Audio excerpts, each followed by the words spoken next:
Hey guys, this is Tiggy Maximus with Tiggy Maximus Talks, episode 249 on Spotify and YouTube. Well, guys, thank you for listening to the podcast or watching the podcast, even spreading the word to your friends and family. Um, on this episode, I want to talk about a few comedy shows I've been to.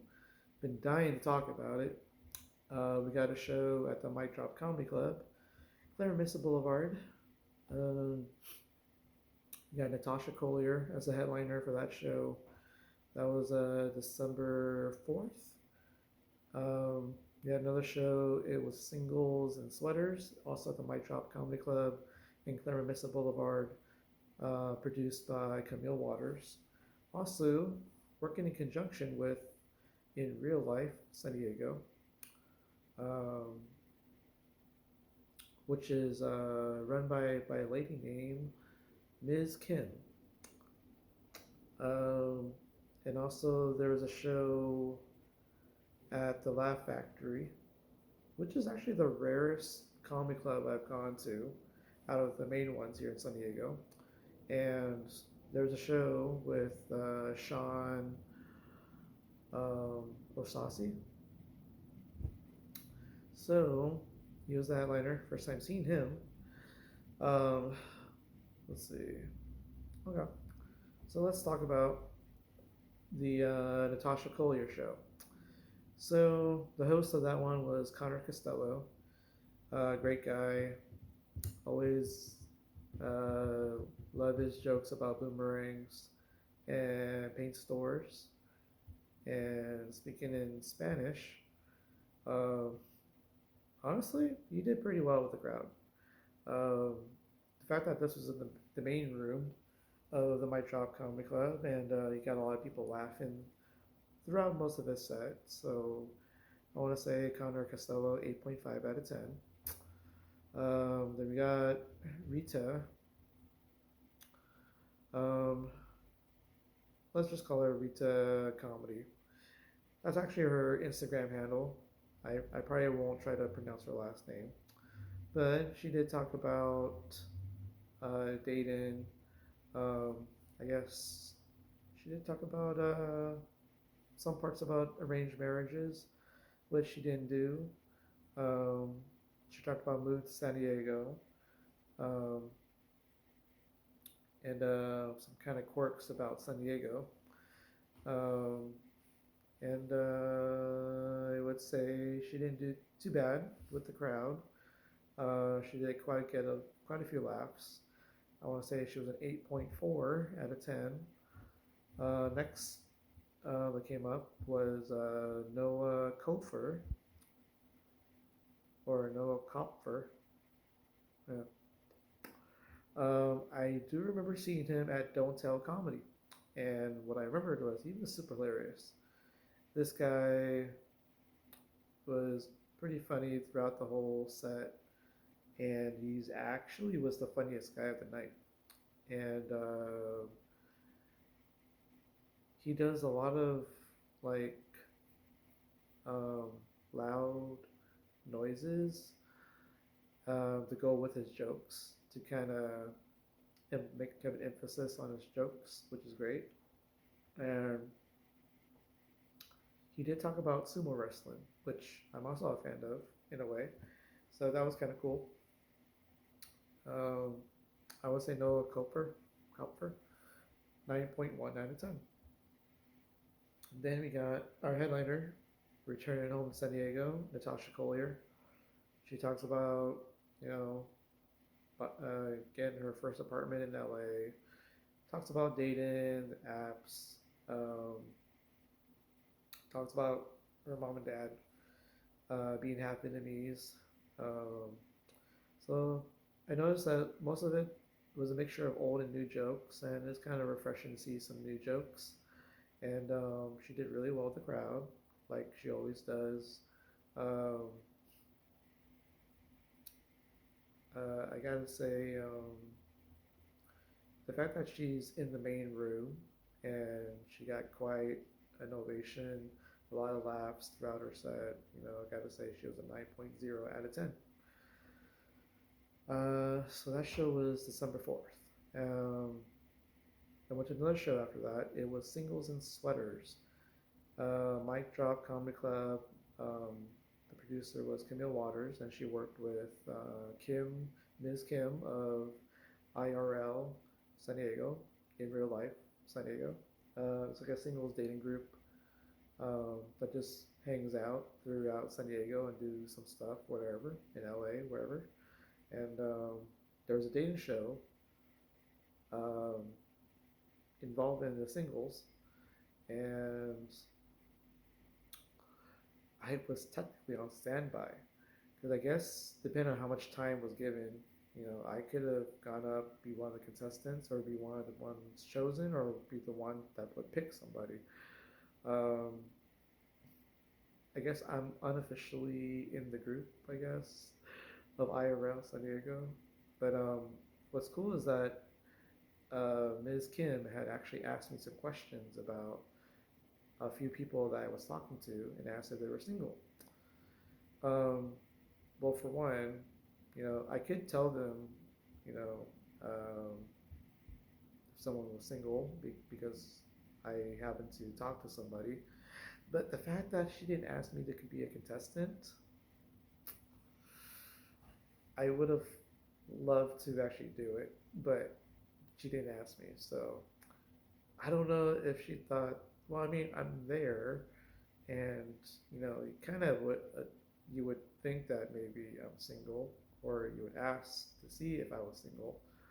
But then again, I told her that I actually got someone on the show. I got Jackie Van Tyne on the comedy show, but I actually asked her to be part of the dating part. But apparently they gave her stage time, so it worked even better.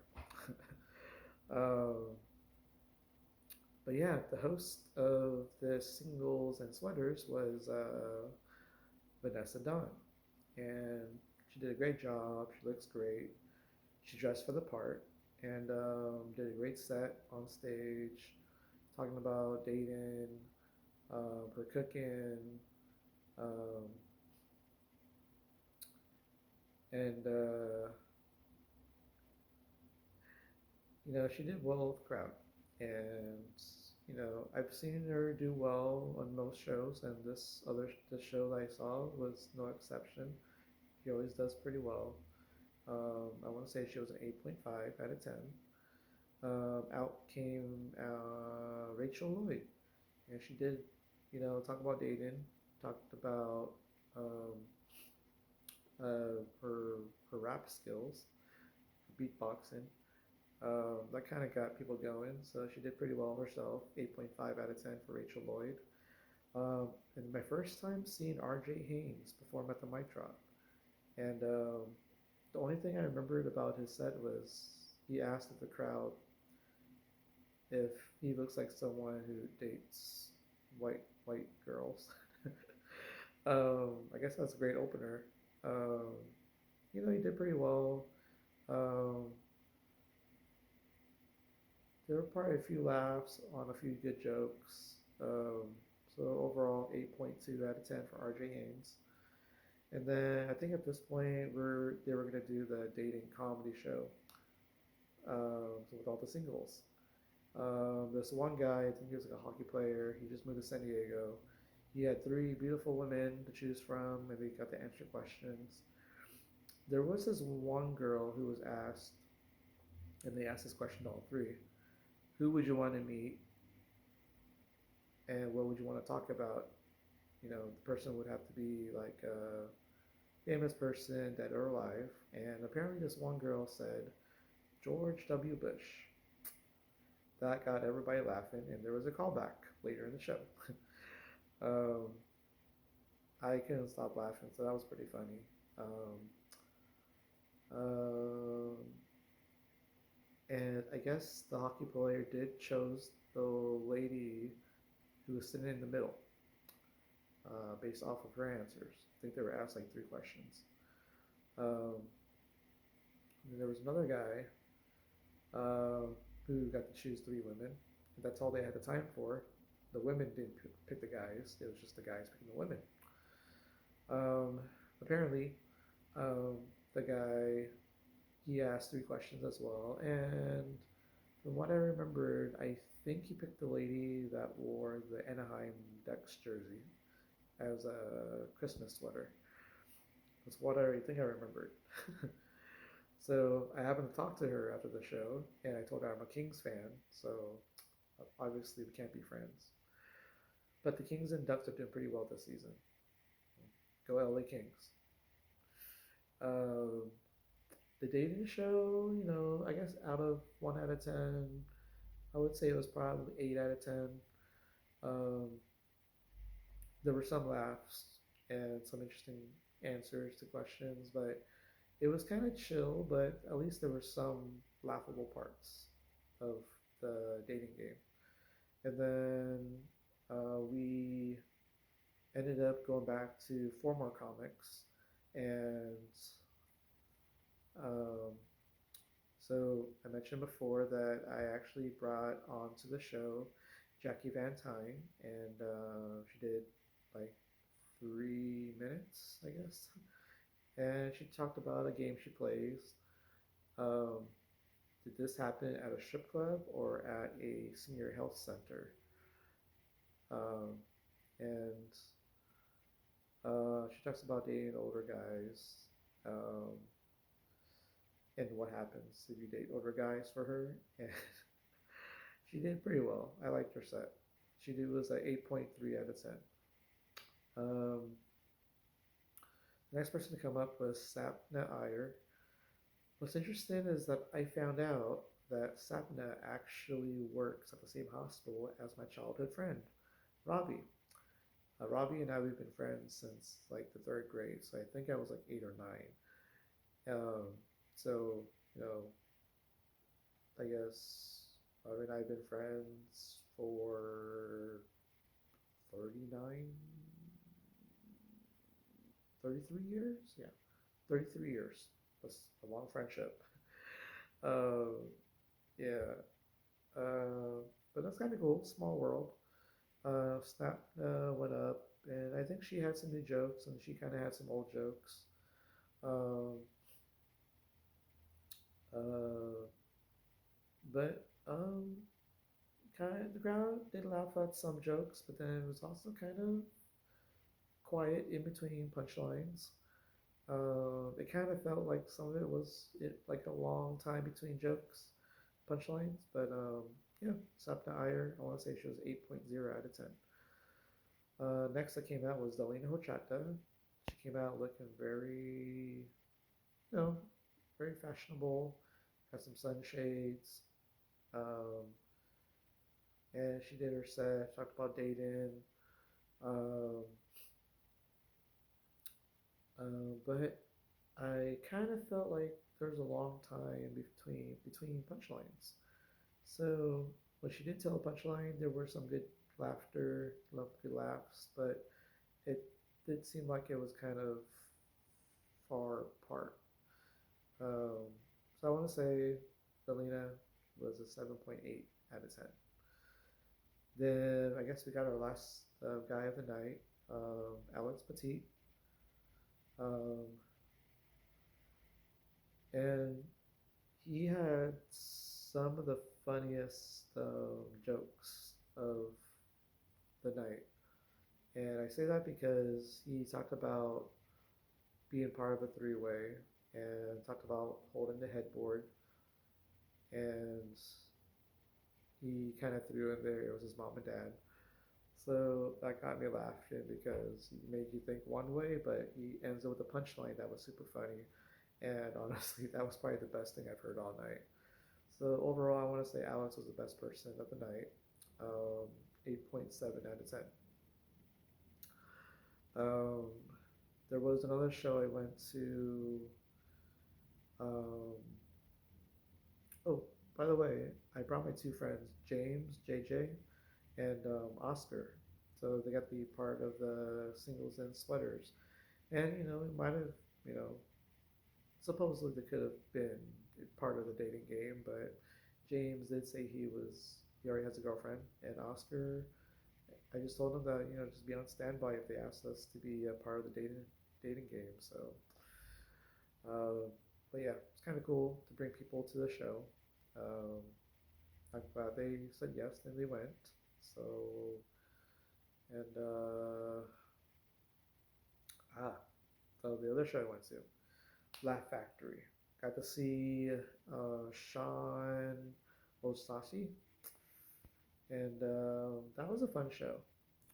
First person that went up was Chuck Myers. Um, see, this show was on December 13th. Um, well, the singles and sweaters was actually December 7th, just so you know. Okay, so Chuck talked about being a nurse and what it means in the dating world when you're a nurse. And, he did pretty well. I heard some good laughs from the people in the front rows. Um, I would say Chuck was 8.4 out of 10.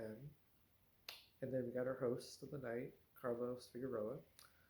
Um, you know, it's he has a lot of funny content, and he talks about how women feel, I guess, somewhat safe around Carlos Figueroa, but he brings up the fact that I don't know how he would be able to be useful if you were to be escorted by Carlos because he's not going to overtake anybody, not going to beat up anybody, just being a body there.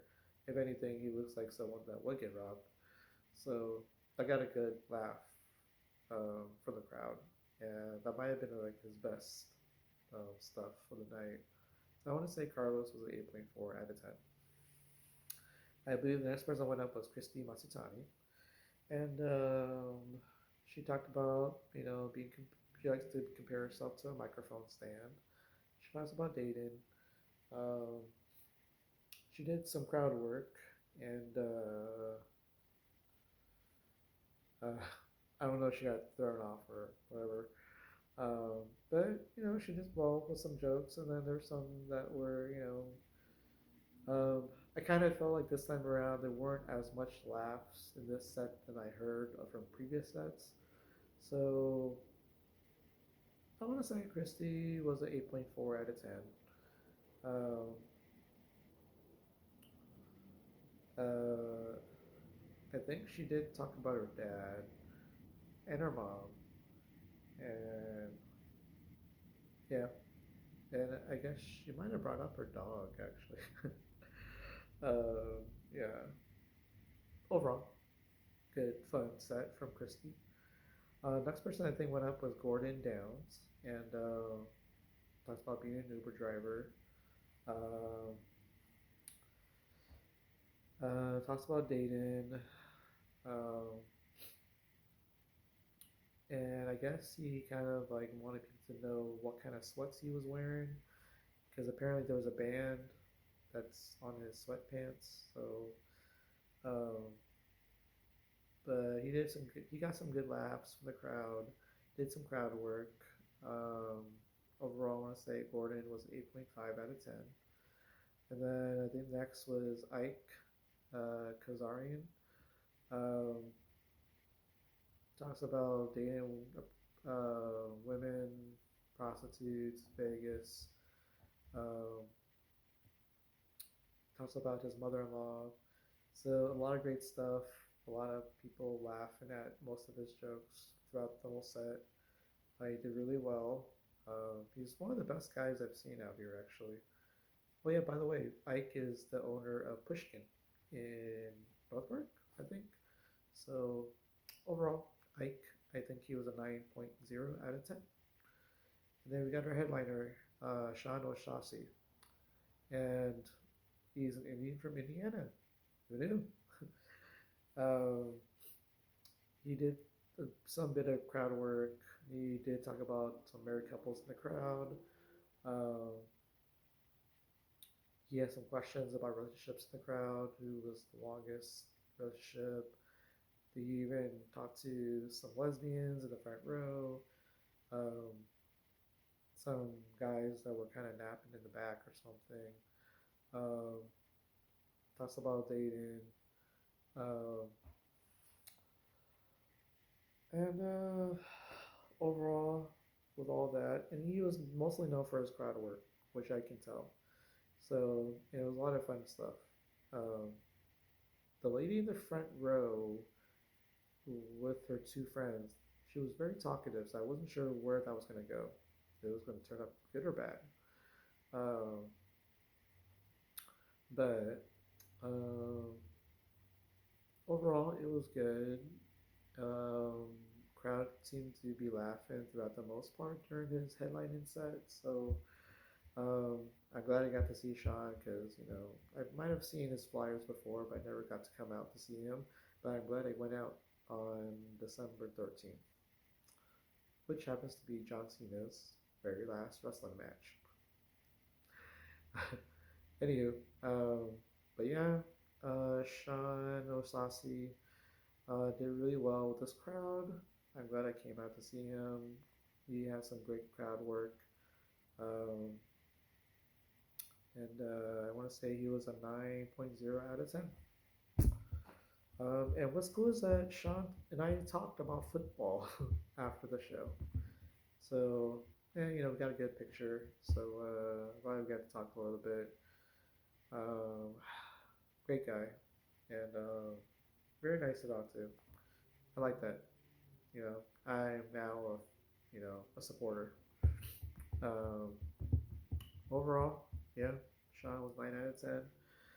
Um, I don't know when's my next comedy show, but I'll keep looking at flyers. Um, let's see. Uh, only it's funny after the show, after talking to Sean, apparently I talked to this one lady who's I guess she's the girlfriend of Sanan Sense, and I think that was the first time I actually got to meet Sanan. But I talked to his girlfriend, and apparently the girlfriend, who admitted that she had two drinks, she said that she thought I went on stage. So I guess I'm a comedian without having to go up. That's the second time or third time that's ever happened, but I'll take the credit. So, um, but yeah, before I went to that comedy show, I did happen to watch Saturday night's main event, and John Cena faced off with Gunther in the main event. It was John Cena's very last match, and did the intro. Um, Both Gunther and John Cena hit all their signature moves, and a super attitude adjustment off the top rope. Um, there was I guess, an attitude adjustment on the announcer's table. Gunther did his power bombs and his frog splash and did his sleeper hold, and well, John Cena, after numerous attempts to get out of the sleeper hold, but the final sleeper hold, Gunther locked it in and made John Cena tap out, who actually, ironically, goes by the saying "never give up." So John Cena lost by submission, and that's the very last time we're going to see John Cena wrestle. So, and some of the wrestlers, or almost all the wrestlers, came out and just kind of congratulate John Cena on a very long career. Um, Won 17 world championships. Um, one of the greatest to ever perform. So he gets to ride off into the sunset.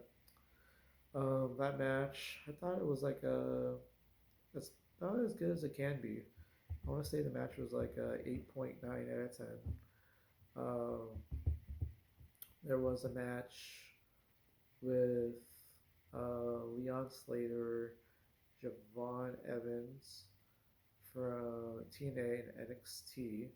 They were challenging AJ Styles and Dragon Lee for the, I guess it was the World Tag Team Championships. And it was a great match from all four guys. A lot of high flying moves, a lot of innovation. I enjoyed it a lot. I would say, even though Dragon Lee and AJ Styles, um, they won and kept their titles, but very entertaining. Um, the match was easily a 9.5 5.2 out of 10. We also got to see Sol Ruka and Bailey, and that was an entertaining match. And you get to see the future of women's wrestling. Sol Ruka came out the winner. She defeated Bailey, and she has this signature move called the Soul Snatch. The Soul Snatcher. Apparently, she runs to one of the turnbuckles and she flips herself, and it would appear that as she flips herself, she would end up doing a some sort of RKO cutter after flipping herself. The Soul Snatcher.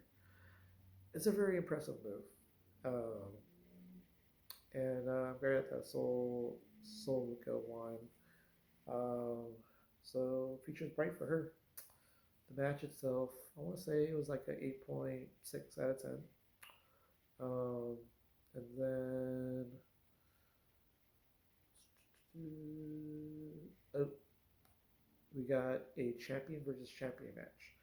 You got the undisputed WWE champion Cody Rhodes going up against the NXT champion Oba Femi.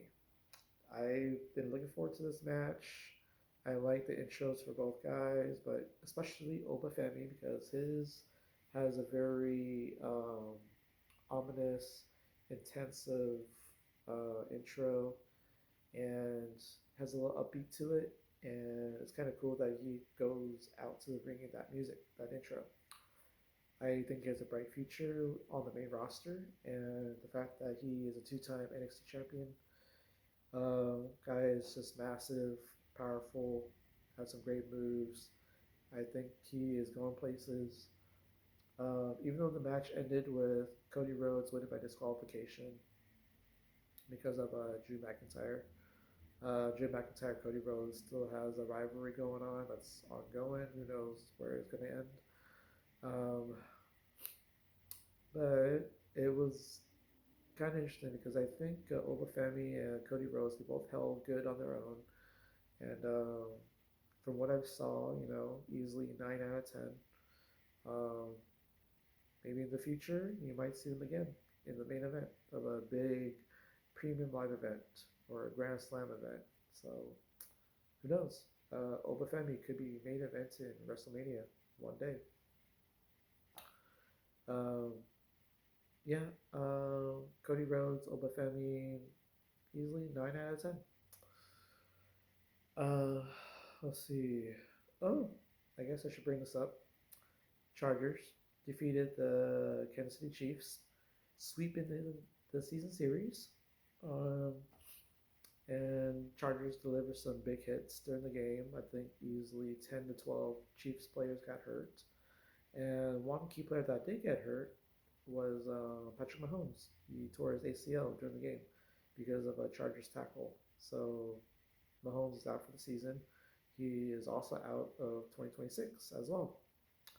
And in doing so, the Chargers won the game 16-13. Chargers defense did pretty well. Got some great interceptions, good sacks, a lot of great big hits on tackles. And Chargers won the game, so they're now 10-4. Kansas City Chiefs have been eliminated from the playoffs. And Chargers are now the number 5 seed in the AFC playoff bracket. So they have the Dallas Cowboys coming up this Sunday, and then they're going to play the Houston Texans at home. That's their home finale, and then they end the season against the Denver Broncos, who I hope the Denver Broncos and Chargers, when they play each other at that season's end, is going to be for the number 1 seed and for the AFC West championship title. But that would require that the Chargers would have to win against the Cowboys and the Texans, and the Broncos have to lose one game before they meet the Chargers. The Broncos do play the Jaguars, and they play the Chiefs. So I'm kind of hoping the Broncos lose to the Jaguars, because if that happens, it could set up a winner take all Chargers Broncos for the number 1 seed in the AFC playoff picture. That could be upgraded to Sunday Night Football to end the season on NBC. Um, But